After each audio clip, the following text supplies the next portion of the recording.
Today is literally an introduction. A lot of what we're going to talk about today will eventually go into other presentations, and it will be really useful for us to actually start here, and then we're going off into different areas of installations and more advanced control or different mechanisms that we will get involved in.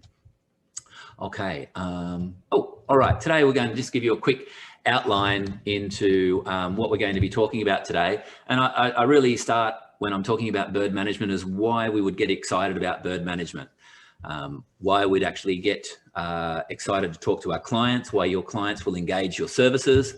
We'll look at bird behaviour, various bird species that are considered pests here in Australia, obviously exotic and native species, and also the biology of some of those birds. Now, lastly, I'm literally going to touch on professional bird management solutions, because that then goes into a more complex area, obviously looking at the different systems, how they're installed, and we'll do that in a separate presentation. Okay, so just a mild-mannered warning, this is an introduction, but in amongst today's discussion, we're going to be talking about bird poo, feces droppings, whatever you want to call it, but also birds by their very nature with copulation and their ability to succeed, which is their level of fecundity. So there's going to be a lot of words that I'm going to throw at you today, and hopefully we can just get past all of that and talk about the processes that you'll be interested in. Okay, well, of course, birds by their very nature and the biology of, this is what they start with, and then they move into the area that often causes us significant concern. In the areas that birds nest and roost is often the area of the start of the disease transfer process, because obviously birds that are nesting in confined spaces are sharing the pathogens and the microbes and microorganisms that then obviously can move throughout either the building or the facility or whatever it might be. And obviously that herein lies one of the main issues with pest birds. But of course, from that purpose, then we get a very successful species of birds. And obviously sometimes we use that term I mentioned earlier, that's a species fecundity. And that's the ability to survive, to nest and roost, nest in the built environment, but also a bird's ability to succeed might be determined by the size of the clutch, or how the survivorship of its young, or the ability for that young to nest at a very young age. All of these combine to allow a pest bird to be a very successful pest bird. And obviously the ones on the screen here at the moment are one of those main contributors, be it the pigeons. But of course, we'll touch on a whole variety of different species during our discussion.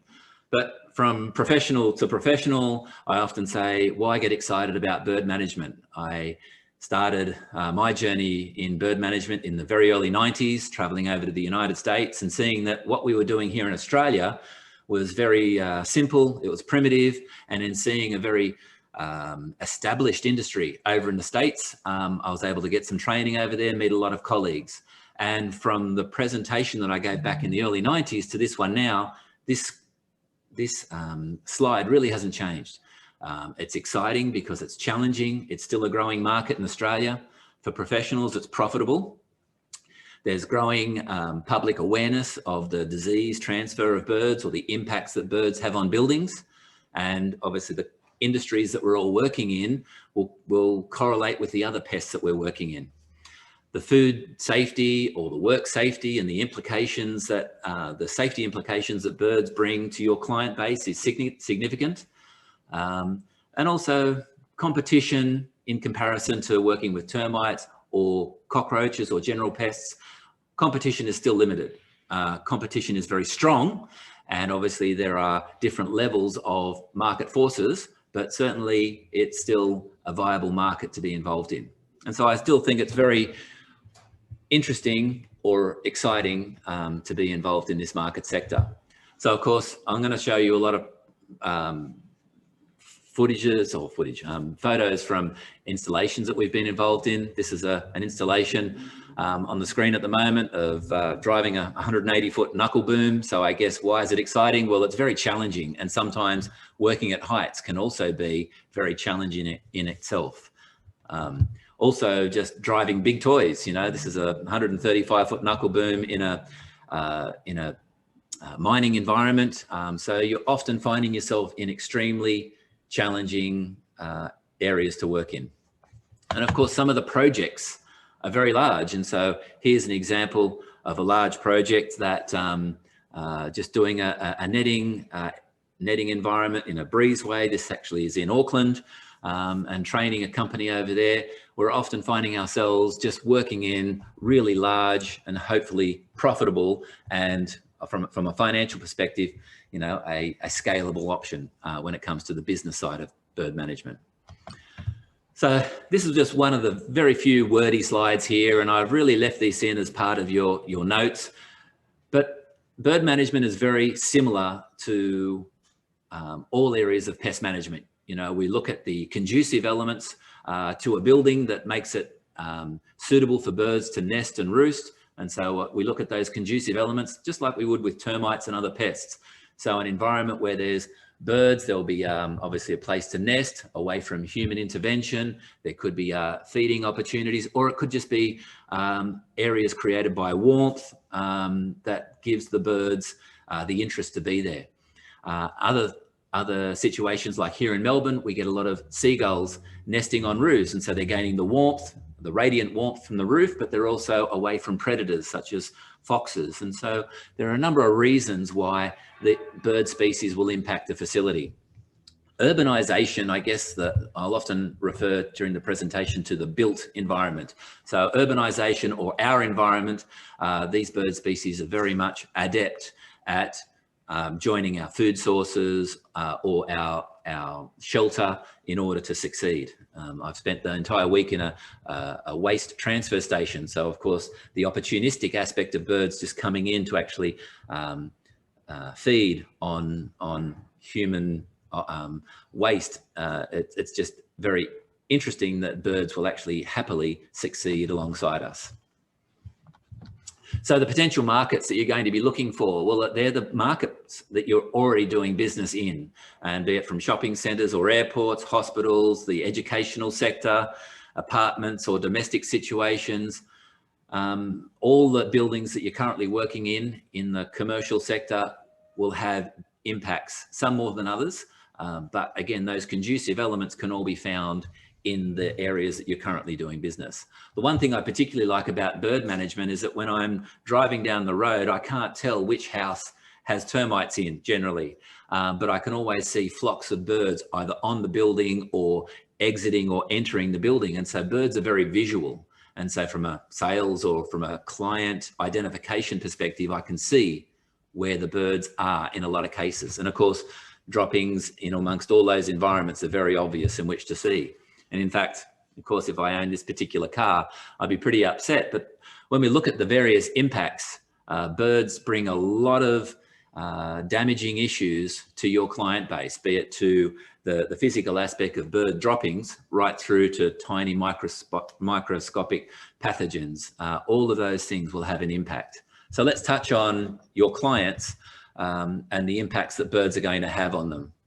So first of all, there's a negative public image. And so if you've got a nice facade of a building, be it a food production facility or retail environment, it doesn't matter. All those businesses that we talked about can be negatively impacted by the bird droppings around the front of the building.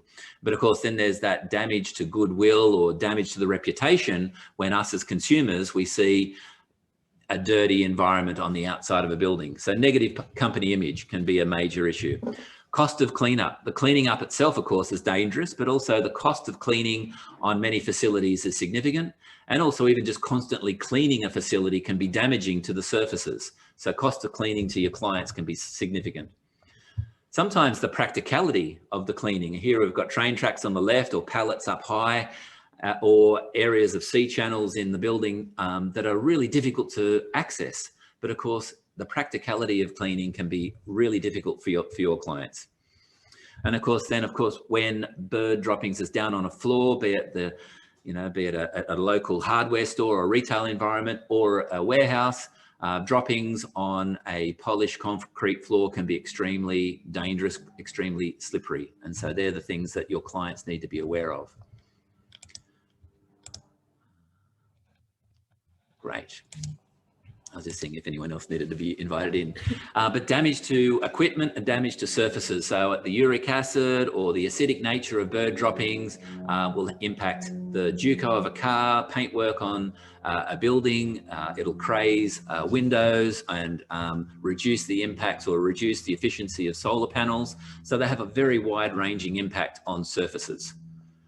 And of course, a lot of the buildings that are built these days are tilt slab, flat roof, particularly in the retail and commercial sectors. And so clogged gutters or just bird droppings or carcasses up on a roof can be significantly damaging to the building, but also as decent downpours occur, all of that material then just goes into the drains and can clog drains. Then the water ingress, which isn't clean water, it's dirty water, ingresses into the building and into suspended ceilings, and can be very damaging and to the building and very unsightly for those working inside.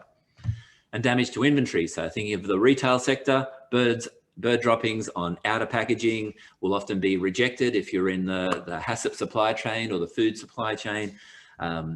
Damaged material even can just be specks of bird droppings that can be rejected. One of the very first projects I did as Pest IT is at a food production facility where our pest control client got a large project purely because shipping containers of a foodstuff was being rejected by their Japanese clients. And so container loads were going over to Japan and actually being returned or completely destroyed. And so inventory damage can be significant.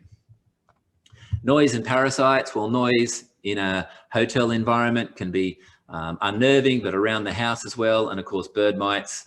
We were just talking to people today in our office about bird mites. And so those sorts of things can be of significant issue to inhabitants of a building. But of course, one of the main issues that birds create on any facility, be it domestic or commercial, is the human health risk.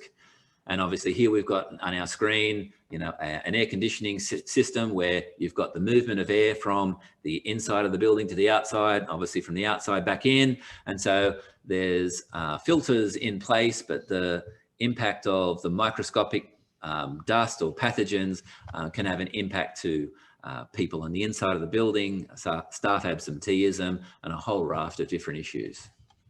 But of course, from a human hazard perspective, there is a way, obviously, that these diseases can be transferred from animals to humans, be it, of course, a zoonotic disease, which is the definition of. But that can be transferred, be it through inhalation of dried spores. And so the impact on our human respiratory system from the impact of just dried airborne particles can be significant. Contact with droppings, tainting food and water, particularly in a food production facility, but even just working in a facility, the impacts can be significant. And as I mentioned earlier, parasites as well can be a major issue. So that function or that definition is a zoonotic disease. On our website, in the notes that I'm going to share with you, I'm obviously don't have any medical background, so I'm just going to share with you some of the details in relation to the various bacterial, fungal and viral impacts that you can share with your clients to actually say these are the possible impacts that are impacting Australian buildings. Now, in America and other larger, more industrial countries, dare I say it, there is a variety of different diseases that impact those particular countries. So often, a lot of customers will say, well, there's issues with histoplasmosis or rickettsial or all sorts of different diseases. We just have to be careful when we're sharing information with our clients that you're sharing information that is Australian based. And so I tried to put some information together to share with you on the notes. So I get distracted when I just bring new people into the discussion. So looking at our various pest birds now, Australia is just so unique. My background in birds actually goes back to my childhood. I used to breed birds. I was fascinated with birds. So, 30, 40, 50 something years on, that I'm still fascinated by birds, and now working with birds, I find really interesting. So I put a variety of different birds up on the screen. We'll talk about some of them.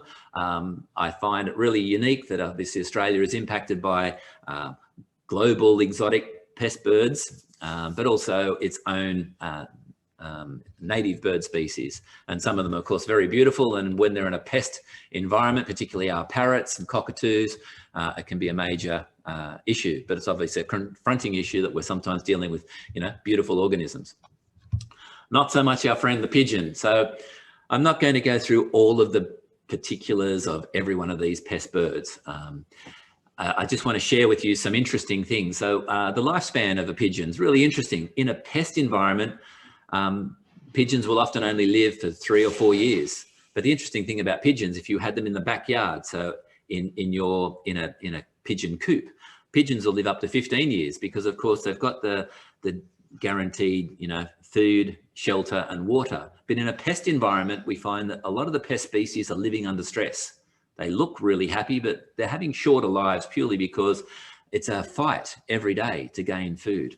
So pigeons themselves are very much like a lot of the pest birds. They've really adapted to the built environment and urbanization. And in fact, we often see new emerging areas that pigeons adapt to. And of course, solar panels is just one of those true adaptations that we've seen. Obviously, as we've changed our buildings, these birds have changed the areas that they're now nesting in. And so gone are the days of just nesting in townships, they're nesting in suburbia as well.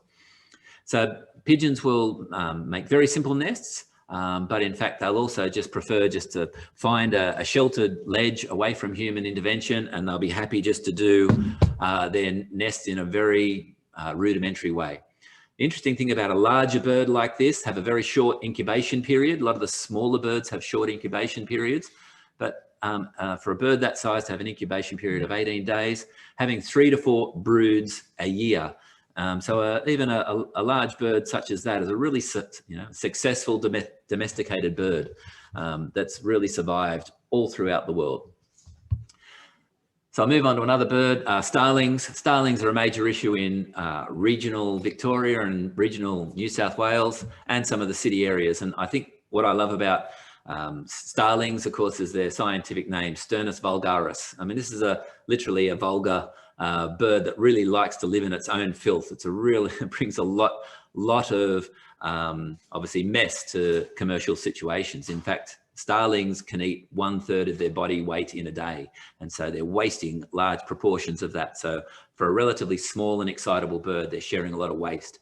They'll live to from 5 to 7 years. The one thing about starlings is they're still quite happy to live on their natural food source, but they'll also be very adapted to obviously the food and waste that humans bring to the discussion. Well, I've got a couple of questions there, but I'll get to those in a few moments. Separately. Okay, well, you can tell me as we go. Now, the nice and interesting thing about starlings is that they'll come into the built environment. Most of these birds, like we talked about pigeons, now starlings and others, they'll actually nest and roost undercover. And in fact, starlings will get over a gutter and underneath the roofing of most houses and literally like to live in a very enclosed environment with their nesting and roosting.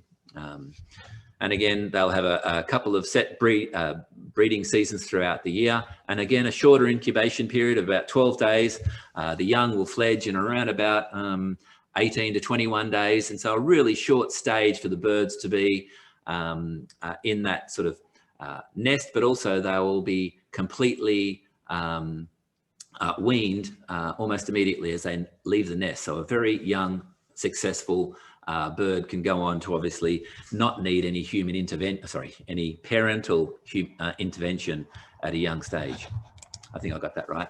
Okay, sparrows. Sparrows are a major issue down here in Melbourne, particularly in our CBD areas. But as we know, sparrows are successful right throughout the country. A small bird, short life. They will also nest in enclosed spaces, but again, a number of the birds in our discussion today are part of the passerine family, but also sparrows are more like a weaver. So they'll actually bring a lot of nesting material into creating their nests. And so you get lots of grasses and fine twigs and so on. And that becomes a major potential fire risk, but also a way of just bringing in a lot of material inside a facility, which can be not just damaging the fire risk, but also create a lot of just a lot of mess. Seagulls.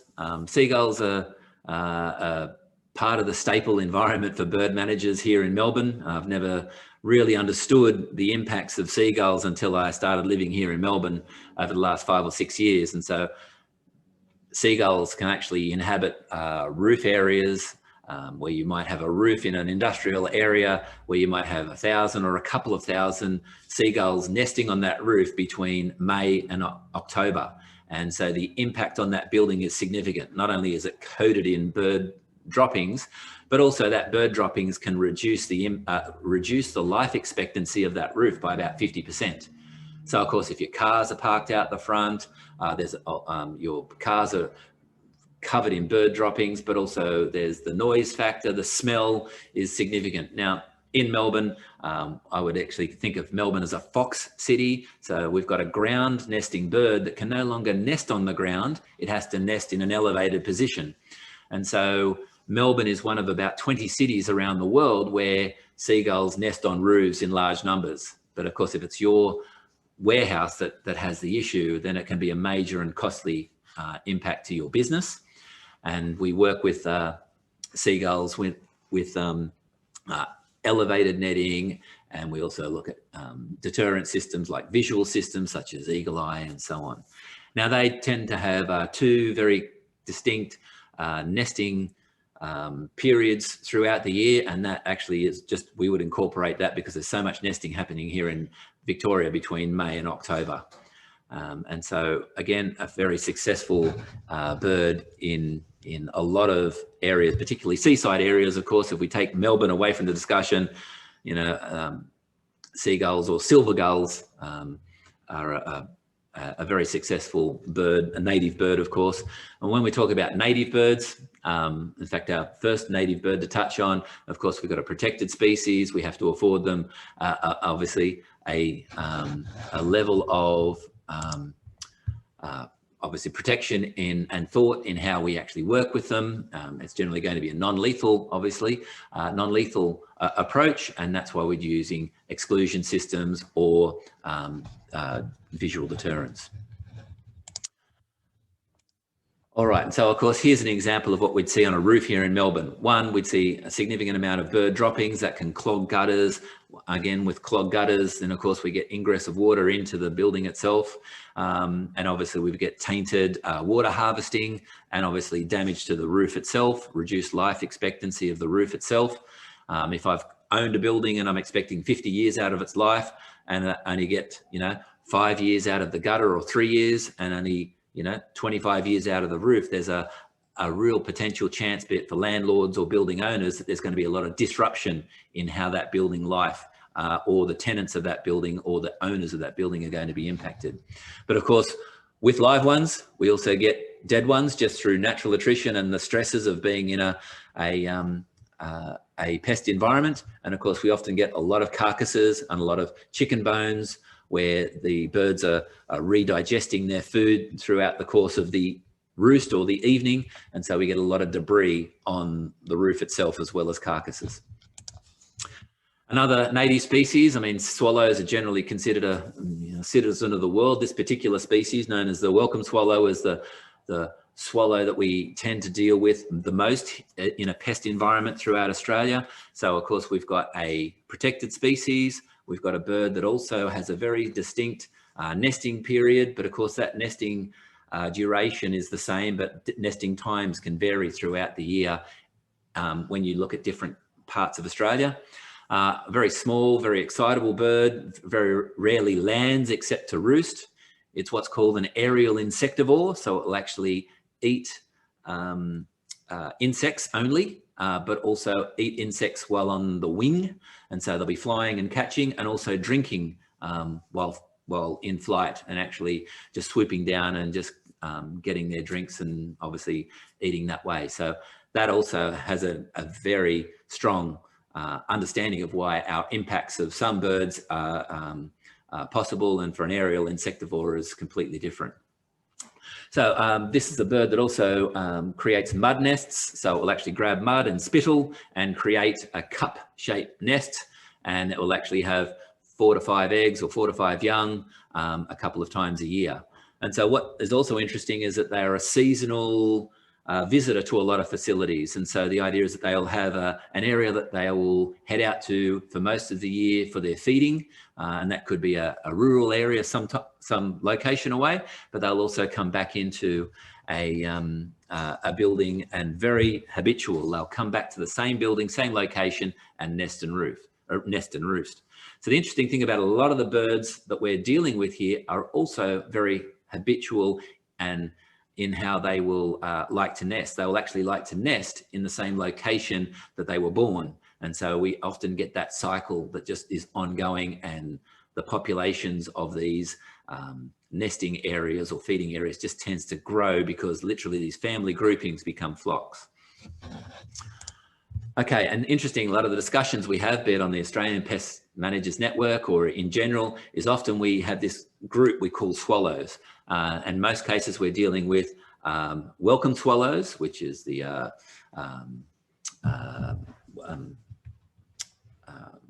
welcome swallows. I just lost my train of thought. Hirundo neazina, but then we also have a Hirundo rustica, which is further up into the northern parts of Australia. But then we have fairy martins. And the interesting thing is, it's really, we distinguish the difference between the two. Welcome swallow has this sort of bronze patch and face at the front, but also also a forked tail. And then we have fairy martins, which have a wedge tailed and that bronze coloration. Now, the significance of that is they nest differently. And so the cup-shaped nest of the welcome swallow is very different to the bottle-shaped nests of the fairy martins on either side of that photo. What's really important is it's very critical, because often we'll use bird netting or some form of exclusion for some birds and not for others. And so when it comes to welcome swallows, they have the ability to move their nests down below netted areas, and that can be a real issue when you're a professional offering a solution to your client. So being able to distinguish the difference between fairy martins and swallows is like how we distinguish the difference between various termite species or other insect species. It's really important to understand the pests that you're dealing with. So here's another example of the difference between fairy martins is the bottle-shaped nest, and then the welcome swallows is the cup-shaped nest. Now, the welcome swallow can't really move its nest down a wall because they have to be, the bottle has to be in contact with both the vertical and the horizontal surface. And so therein lies the ability to actually make an adjustment to that building to remove the birds, or at least inhibit their ability to nest. All right, another native species. In fact, there are 3 native species that are a pest in Australia. So these ravens, we'll often just call them the corvus group. But the photo of the bird that we've got here is the Australian raven. And then down here in Victoria, we'll have a little raven. And then in Queensland, you'll have the Torresian crow, which is a raven. In fact, we don't have any true crows here in Australia. But a great scavenger, a big nest builder. They'll be large nests, 10, 20, and 30 meters up into a tree. They tend to nest generally in the natural environment, but they're feeding in what we call our built environment. And so a bird that we tend to have to use deterrent systems to try and get some distance between obviously the bird and perhaps a commercial facility. Up in Queensland, of course, you've got the Torresian crow that just has a significant burden on domestic situations just purely because of its noise. And so, yeah, so they are a prolific nest builder, but again, an interesting bird. One bird that we've worked with a lot just because of our involvement in owning a company called Miner Magnet, where we make Indian miner traps. So the common miner, or the Indian miner, or Acrodopterus tristis. I think I forgot to put the scientific name up for this presentation, but this is a bird that's been successful all throughout the world, and significantly here in the east coast of Australia, the South Pacific, and so on. So the Indian miner, or the common miner, likes to nest in enclosed environments. So again, it'll get into gutters and up into the roof cavities of a building, but they'll have a very set grouping of their nesting arrangements, but a real short incubation period and a short brooding of their young. And so there's another example of a pest bird that has a really true opportunity to be successful. That is because of its fecundity, but also its ability to survive and reproduce at a young age. So again, looking at some of Australia's, spectacular native species, the cockatoos, be it from galahs, the sulphur crested cockatoos, the corellas. A lot of these birds have significant damage to the building itself and building materials, but also in grain facilities or turf environments. So we get a lot of inquiries from all around Australia to help clients in relation to deterring cockatoos. And so whether we've used electric shock systems to keep them off the perimeters or the parapets or ledges of buildings, or visual deterrence, which has been extremely successful using systems like Eagle Eye. And so for some reason, cockatoos are very susceptible to the visual impact of flashing systems like Eagle Eye. And so here we've got a bird that in the built environment, it really changes the way this bird succeeds than its natural environment. So a cockatoo with a large beak would normally spend its entire day peeling bark off eucalypt trees to get it, various grubs. They'll be removing the natural seeds from eucalyptus trees, and that foraging takes many, many hours. But in the built environment, cockatoos are fed very quickly. They'll be at grain facilities or turf facilities or just home bird feeders, getting their food very, very quickly. Therein lies that issue that this bird then becomes very damaging to our built environment, because these cockatoos have to be constantly managing their beak, both the actual sharpness of the beak, so it can actually continue to feed, but also the big muscle grouping of the beak being held to this large skull. There's a muscle grouping there that has to be constantly managed and looked after. And so birds that are no longer feeding for the entire day and feeding very quickly will now spend the rest of that time managing that beak. And therein lies that vandal type moniker that the cockatoos get. So very destructive, but with some professional foresight, working with your clients, there are mechanisms to remove cockatoos. Again, being a protected species, that is often in some rural environments. There are particular permits that maybe there might be other ways to deal with these birds, but generally in our cities and urban environments, we have to look at deterrent systems as a way of removing birds from buildings. And of course, then we've had the ibis, and of course, ibis has received the nickname as the bin chicken. I've been surrounded by thousands of ibis this week, working in a recycling centre with one of our pest clients.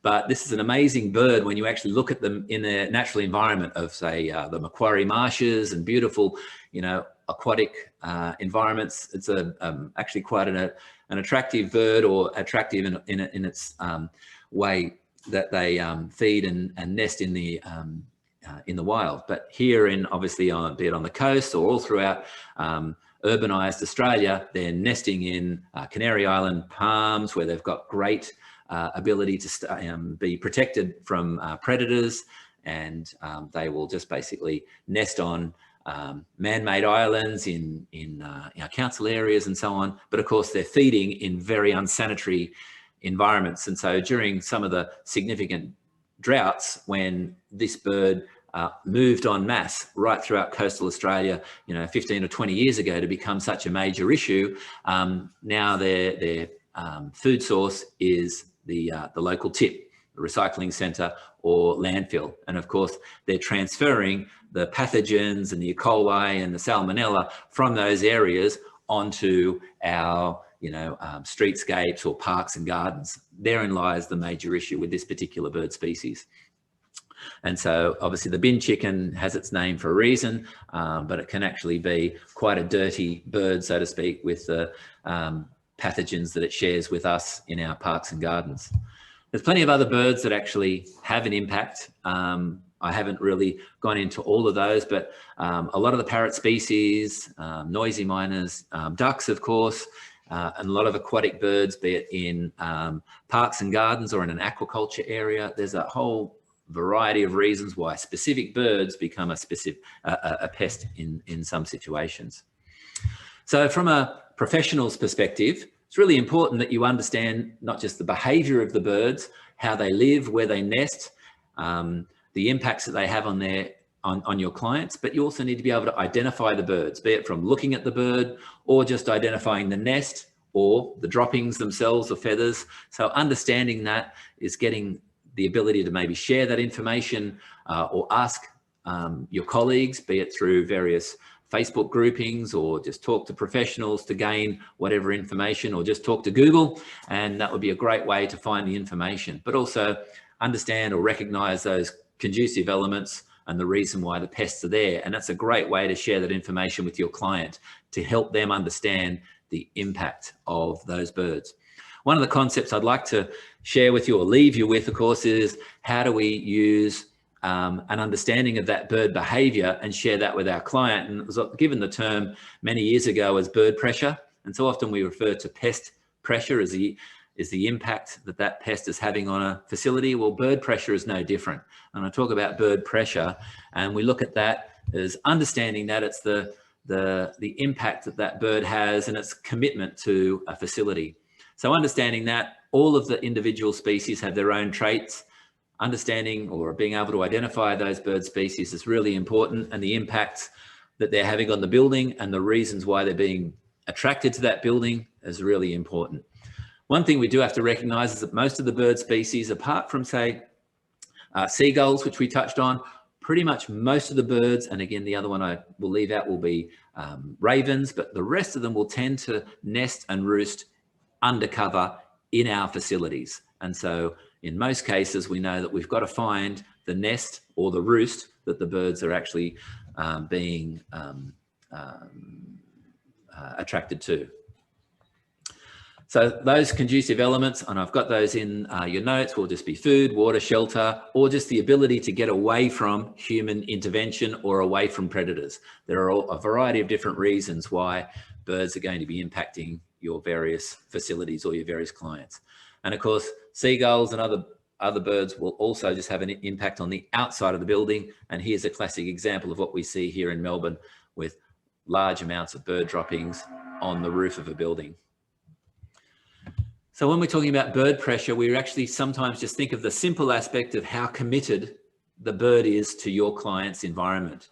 And so we often just class that very crudely or rudimentarily in saying it's the bird pressure is low, medium and high bird pressure. And I'll talk about that in a sec. But the interesting thing about bird pressure, it's really determined by the amount or the abundance of food and water and the availability of it. And then maybe your clients or your ability to control that food and water, the building's attractiveness that brings the birds to that particular site, and also that flock commitment that can actually be found in the history of talking to your client. How long have the birds been here? What are they doing?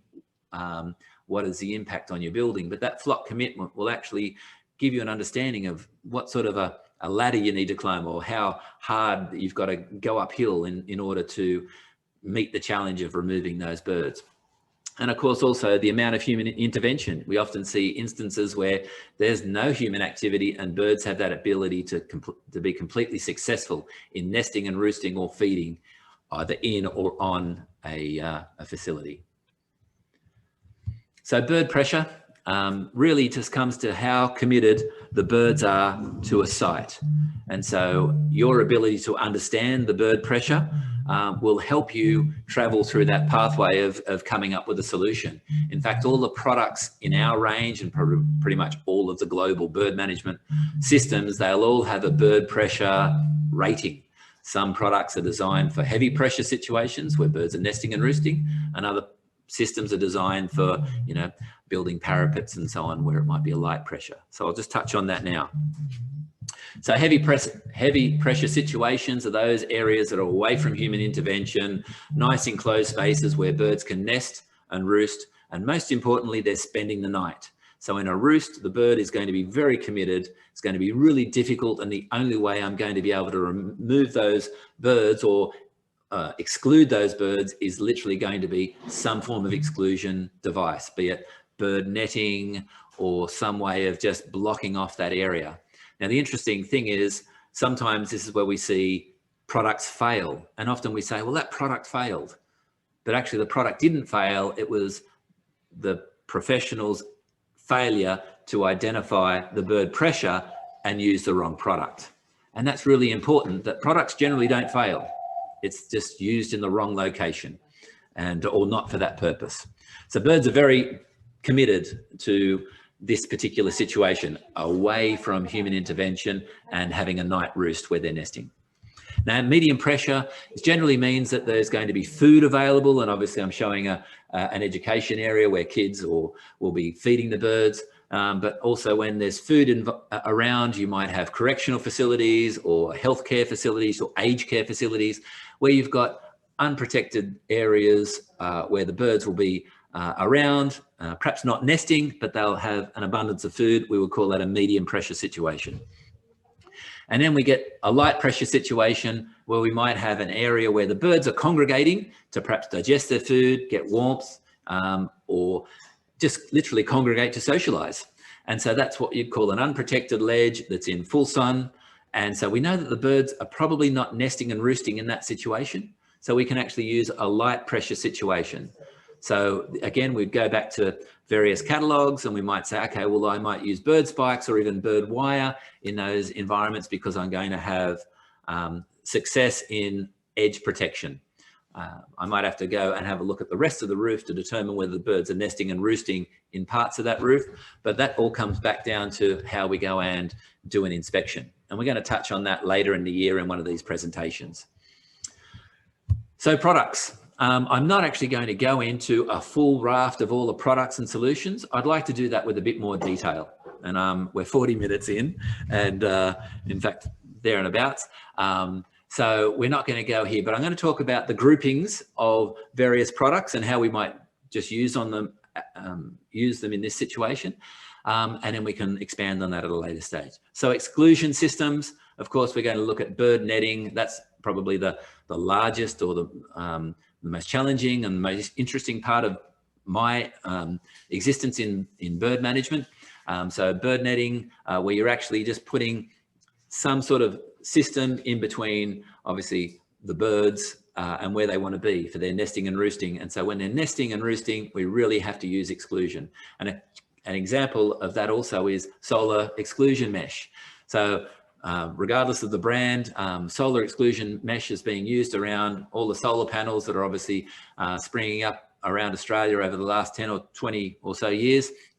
And the interesting thing is, one thing we've obviously found, and those of you that are installed gutter mesh but solar mesh know that the birds don't instantly leave as soon as you take away their roost. Their commitment to that high pressure that's being exerted on that roof doesn't go just because you put the mesh there, and they'll continue to nest and roost even on the outside because they're so committed to that environment. And so sometimes solar exclusion mesh isn't the finish of the process. There might still need to be some trapping or visual deterrents incorporated as well.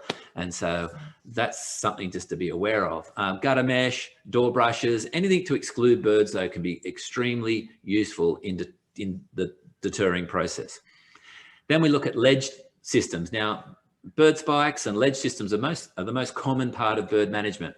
We've got birds landing on a ledge or a building parapet or, the outside edge of a roof or the gutters. And so spikes, wires, bird shock or bird slide are all part of that grouping that give you some edge protection as opposed to exclusion. Now, population control has an important role to play in bird management in most cases, except of course with protected species. So trapping, shooting, and poisoning is still very part of that process. We're seeing a lot less poisoning because obviously it's it's probably a frowned upon process when we look at talking to most of the community, or be it both talking to members of the Australian public, but also the business public. most people want to see the birds just removed and moved on. And so there are some areas of bird management which would be considered unsightly in a lot of situations. Now, open area systems such as sound systems, visual deterrence. I tend to focus my efforts on visual deterrence. I've worked in bird management for 30 years, and I don't know that sound has the impact that I'd need to see on say, a nesting or a roosting species of birds. Occasionally, you'll get some anecdotal examples of where it would work, but I fail to see the scientific peer-reviewed evidence that sound systems have an impact on birds, just my own opinion. But visual deterrence, we've seen great success on deterring birds in open spaces. And in a lot of cases, all you're doing is deviating the birds in flight. And so with a correct installation of the right systems, you're going to see a response. And the other element that you see, particularly in landfill, is the use of human harassment, be it with drones or dogs or cap guns or stock whips. Any type of movement to try and keep birds away from their either nesting or their feeding environment is often referred to as human harassment. And that can be something that can be useful in a lot of instances. So with that,